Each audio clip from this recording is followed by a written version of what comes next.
Hello and welcome. I'm Fernando, a GP in the UK. Today, we're looking at the guidance on inflammatory markers, ESR and CRP, focusing on what is relevant in primary care only.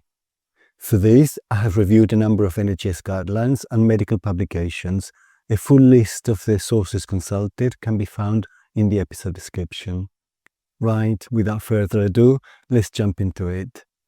The most commonly used inflammatory markers are erythrocyte sedimentation rate, or ESR, and C-reactive protein, or CRP.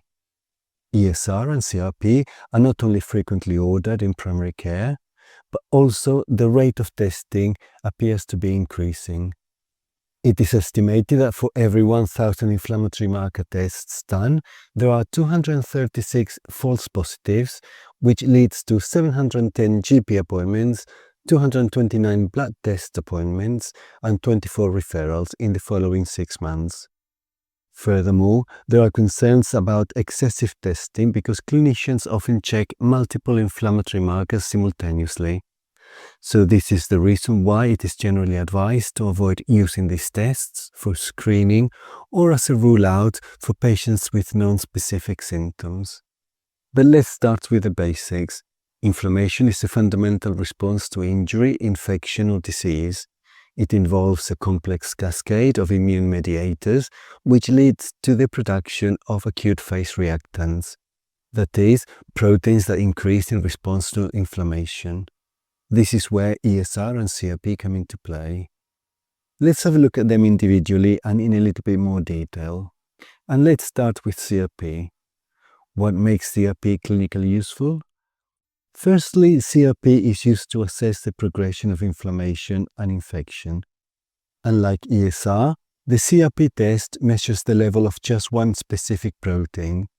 CRP is primarily produced in response to inflammation and can be elevated due to, for example, infection, tissue damage, autoimmune diseases, postoperative situations, and cancer. CRP is produced in the liver by hepatocytes and is triggered by interleukin-6. However, CRP can also be generated by adipocytes, and obesity can sometimes cause low-level elevations in CRP, generally less than 20 milligrams per liter, in obese people. In liver failure, on the other hand, CRP levels may be unexpectedly low. CRP rises rapidly following an insult, like infection or inflammation, usually within 6 hours, peaks at around 48 hours, and responds rapidly to treatment because it has a short half-life of about 18 hours, meaning that it falls quickly once inflammation resolves, making CRP a useful marker for both diagnosis and monitoring. Increases in CRP values are non-specific for many disease processes and should not be interpreted without a complete clinical evaluation. We should interpret CRP with caution, and for example, it is possible that CRP may be normal in myeloma and in patients with some connective tissue diseases. However, because it is a direct marker of inflammation, CRP is generally more sensitive than ESR, particularly in the early stages of the acute phase response. The fact that CRP rises and falls quickly in response to changes in inflammation makes CRP particularly useful in monitoring acute conditions such as bacterial infections, especially sepsis and pneumonia, postoperative inflammation, distinguishing infection from normal healing, and chronic inflammatory diseases such as rheumatoid arthritis and inflammatory bowel disease, for example. Now let's talk about erythrocyte sedimentation rate, or ESR. Unlike CRP, ESR does not measure a specific protein. Instead, ESR reflects the rate at which red blood cells settle in plasma over 1 hour, and it is measured in millimeters per hour, determined by the amount of clear liquid at the top of the test tube after 1 hour.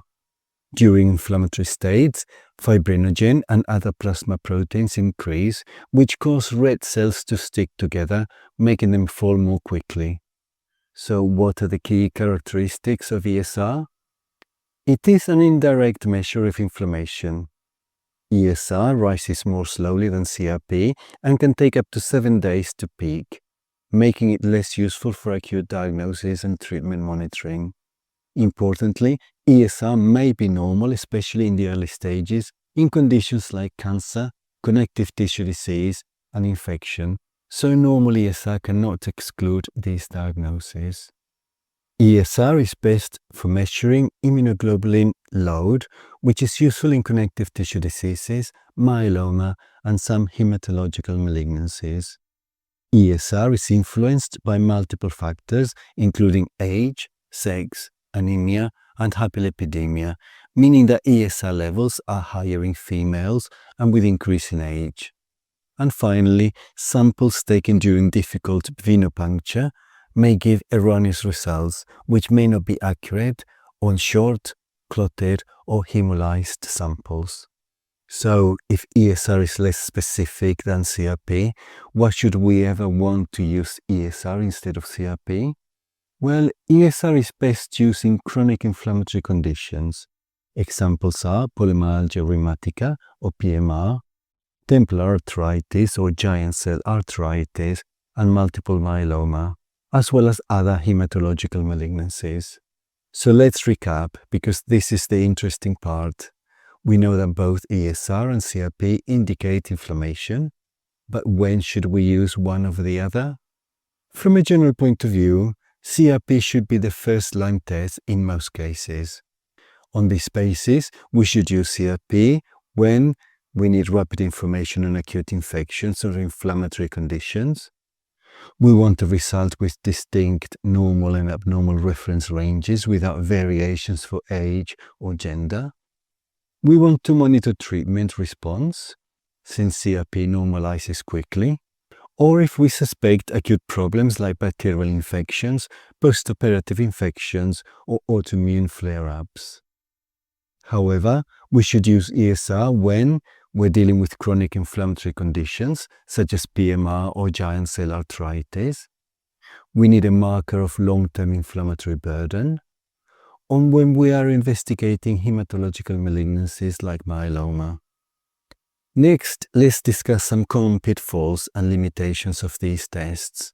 Firstly, in respect of requesting ESR and CRP together, we should point out that in most cases requesting both ESR and CRP together is unnecessary. CRP should be the first choice for most inflammatory conditions, so this means that CRP alone is enough in the majority of cases.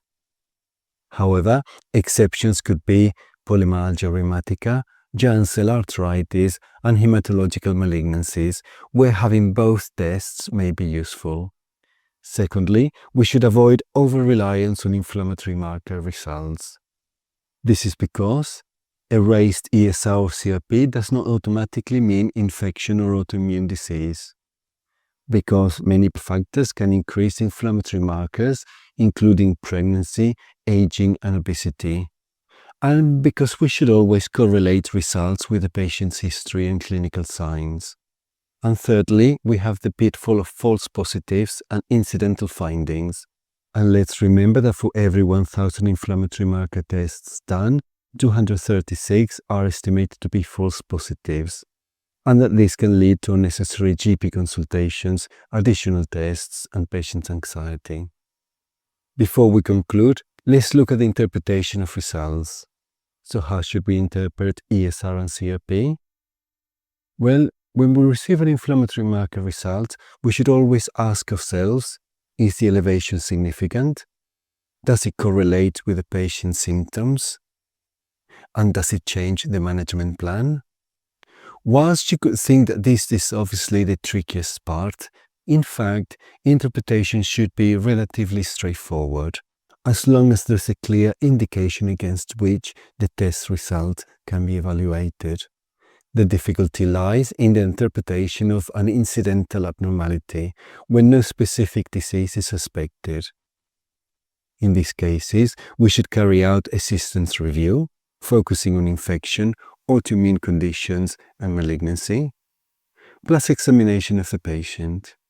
If a cause is suspected, then we should carry out further specific investigations. However, If no obvious source can be found, the test should be repeated. How soon this should happen will depend on our clinical judgment. Whilst some NHS guidelines indicate that some patients over the age of 50 or 60 with persistently raised inflammatory markers have an increased cancer risk, the presence of a raised inflammatory marker alone is not enough to warrant a cancer pathway referral. This is because ESR and CRP have a low sensitivity rate, which is less than 50%. And that's it, a review of inflammatory markers in primary care. We have come to the end of this episode. Remember that this is not medical advice, but only my summary and my interpretation of the guidelines. You must always use your clinical judgment. Thank you for watching, and goodbye.